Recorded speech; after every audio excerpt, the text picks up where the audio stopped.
How's everybody doing today? You could probably recognize that was Hound Dog Taylor style music with Brewer Phillips, and that's today's topic, Brewer Phillips. Brewer Phillips was the second guitarist in the Hound Dog Taylor band, which was just two guitars and drums, which is something I love about them. And his bass lines are amazing.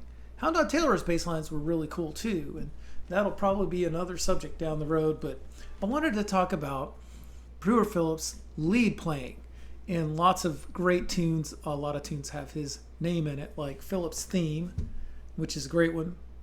Phillips' Crawl, that's a really great one. There's Phillips' Screwdriver, Phillips Goes Bananas, and probably his most famous one is Kitchen Sink Boogie, which he recorded many times. And the funny thing is, it was very much like a list of all his licks in a row, because he played, even though it's not really melodic or anything, he played it more or less the same way every time. And I hit a bit of a Kitchen Sink Boogie in there too. So before we get too much further, this is tuned down a whole step, and I'm in standard tuning. Hound Dog Taylor was in open D. It looks like he was tuned down to D as well. And you can tell because when he plays in kind of the open position down here,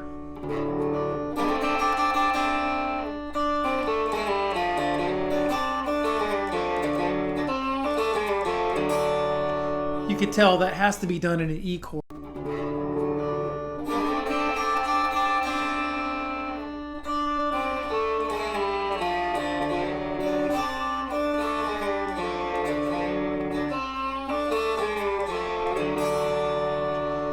Whatever key they played in, it seems like Brewer is always out of the position of E, like here, and then sometimes here, in this position, and then mostly here.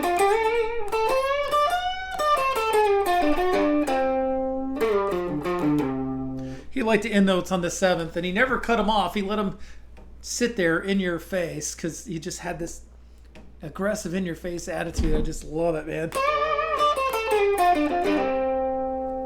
It's like there's this Florence's school of guitar playing between him and Magic Slim, because sometimes his leads and Magic Slim sound an awful lot alike. Remember how we were talking about in the last few videos, Dave Meyers.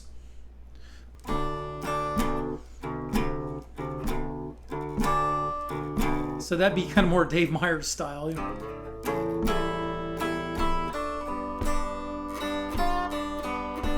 So basically you take that style and you know, kick it up a notch and do the same thing. And then for the 5 and the 4, generally he's right there, you know. And so if you tap your foot and you play a lump, and just, you got to really relax your right hand. His right hand is really loose.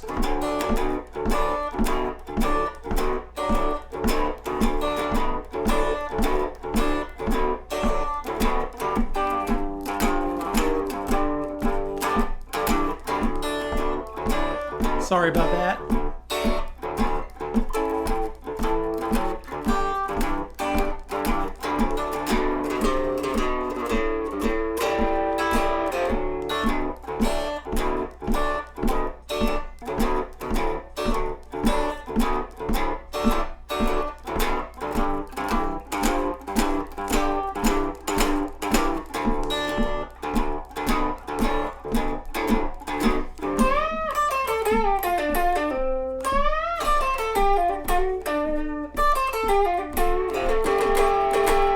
That's a great turnaround. It was.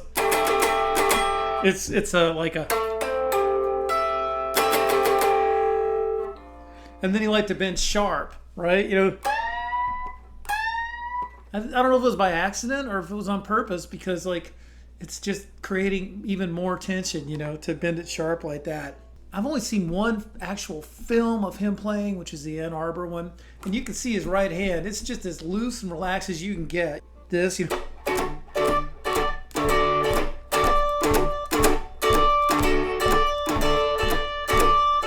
Everything about it says, come on, let's go, you know.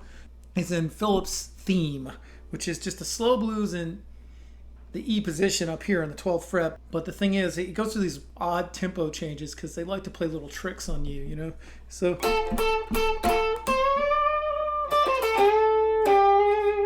I love this part. This is just like an E minor shape thing here on the 17th, 15th fret. And it just lets you know, okay, you're in for a wild ride and this might be kind of ear splitting and it's going to be in your face. So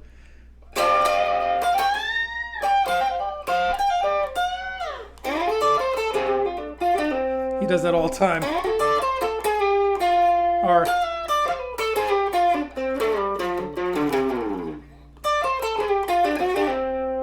and sometimes I use my fingers to go up because I don't think he's always doing downstrokes. You either have to figure out how to use your fingers in conjunction, so you have a down, up, down.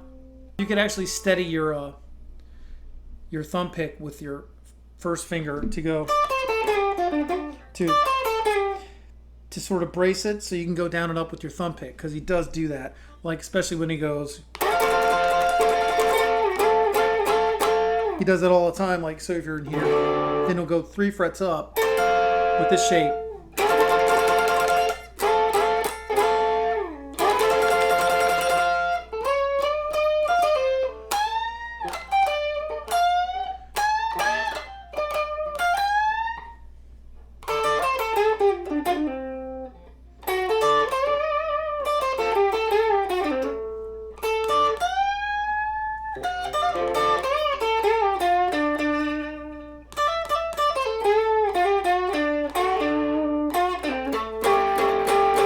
And then here's a fast part.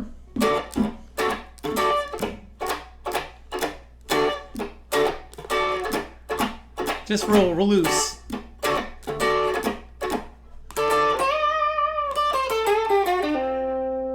And then we're about to go to the, 4 and into the slow blues. So let's talk about his bass lines a little bit. I love it when Hound Dog starts a song like this.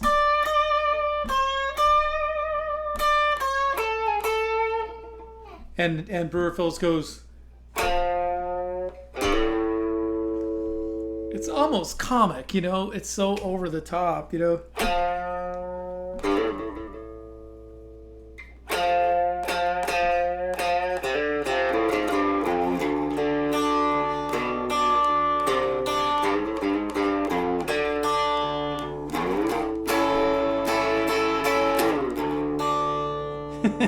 So this is over the 5. You hear this.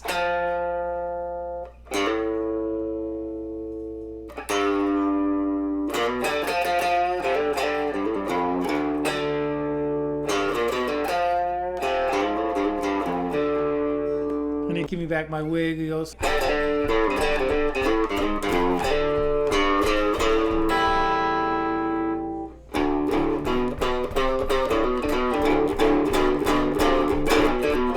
So once again, you got to figure out, like, you either got to go down with your thumb and then up with your finger, or you could go down and up with your thumb pick.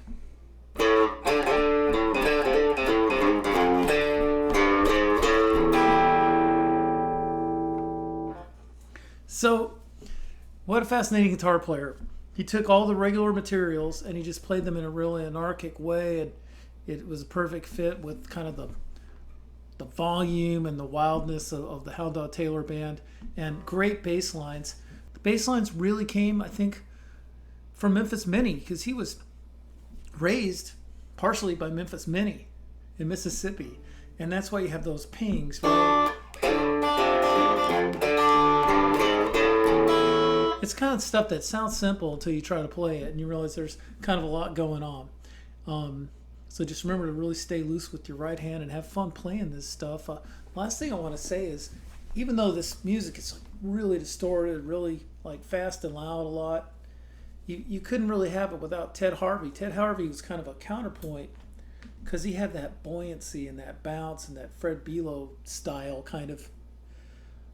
I mean, compared to a blues rock drummer. I mean, if you took the two guitars and played in that style and put it with any blues rock drummer the last 20 years, it would just, you wouldn't have anything. Because you got to have that swing and that bounce, and you put it together with those bass lines, and then you've really got something special. So I hope you enjoyed this little look at Brewer Phillips.